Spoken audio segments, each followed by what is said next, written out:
Really ఇంత క్వైట్గా ఉన్నారు, ఇంత పెద్ద సిరీస్ ఎలా తీస్తారా? నేను చాలా జోకులు వేసాను ప్రసాద్ గారితో, సరే మ్యాగ్నమ్ ఆపస్ ఇంత తక్కువలో ఎలా చేయగలుగుతారు అని. But I was really surprised and shocked. అనుకునింది అనుకున్నట్టు తీస్తూ రాత్రింబగళ్ళు కష్టపడుతూ ఒక్కొక్క గెటప్ గంటలు సేపు తీసుకుంటూ everybody delivered on time. So అంత నచ్చినప్పుడు నాకు ఇది నేను ఎప్పుడూ చేయలేదు ఈ క్యారెక్టర్.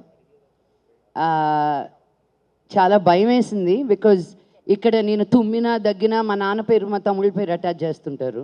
నన్ను నేనుగా మర్చిపోయాను అనమాట, you know, because it's always I have to look through there morality. నేను అవన్నీ పక్కన పెట్టి ఇంత మంచి స్క్రిప్ట్, ఇంత మంచి ప్రొడక్షన్ కంపెనీ, ఇంత మంచి director, writer, just only as an artist ఆలోచించాను అనమాట ఈ సిరీస్కి. And I'm so glad I did, because serious సీన్స్లో కూడా I had the most fun. There was a lot. జ్వాలాకి చాలా క్యారెక్టర్ ఉన్నింది టు ప్లే విత్. ఆడుకోవడం దగ్గర నుంచి, భయపెట్టడం దగ్గర నుంచి, విఎఫ్ఎక్స్ హెవీ సీన్స్ దగ్గర నుంచి, it was a really exciting time.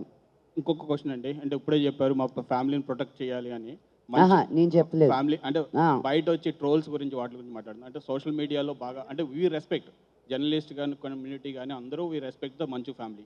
But trolls ఉన్నాయి కొంచెం, అంటే మీ ఫ్యామిలీలో ఎవరు చిన్నది వచ్చినా సరే దాన్ని రివర్స్లో చేస్తుంటారు, ఎక్కువ ట్రోల్స్ చేస్తుంటారు.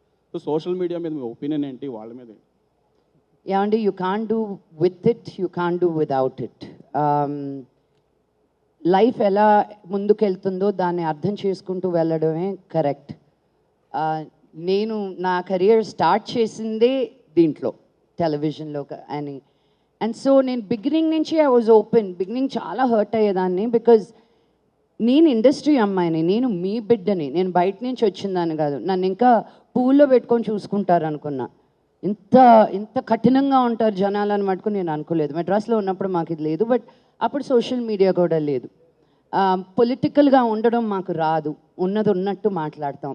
కొంతమందికి నచ్చుతుంది, కొంతమందికి నచ్చదు. నచ్చిన వాళ్ళు అభిమానులు ఉన్నారు, నచ్చిన వాళ్ళది కష్టం. సో ఎట్టయినా they are talking about it, no, that is what matters. ఇది ఓపెన్ అంటారా, లేదు అంటే ఒక ఆర్గనైజ్డ్ ఏదైనా చేస్తున్నారు అంటారా? అంత ఆలోచన కూడా నేను పెట్టనండి బాబు. అంత ఆర్గనైజ్డ్ క్రైమ్ చేసే మన తెలుగు ఇండస్ట్రీలో ఎవరు లేరు. నాకున్న వాళ్ళందరూ ఫ్రెండ్సే. ఒక రానా దగ్గర నుంచి, బన్నీ దగ్గర నుంచి, చరణ్ దగ్గర నుంచి, తారక్ దగ్గర నుంచి, వాళ్ళ డాడీజు, వాళ్ళ అంకుల్జు, ఆంటీజు, మేమందరం కలిసి పెరిగిన వాళ్ళం. So I don't think there is that. ఫ్యాన్స్లో ఉండొచ్చేమో అలా, బట్ మేము బాగానే ఉంటాం కాబట్టి నాకు ఇది చాలు, ఇంట్లో బాగుంటే చాలు నాకు.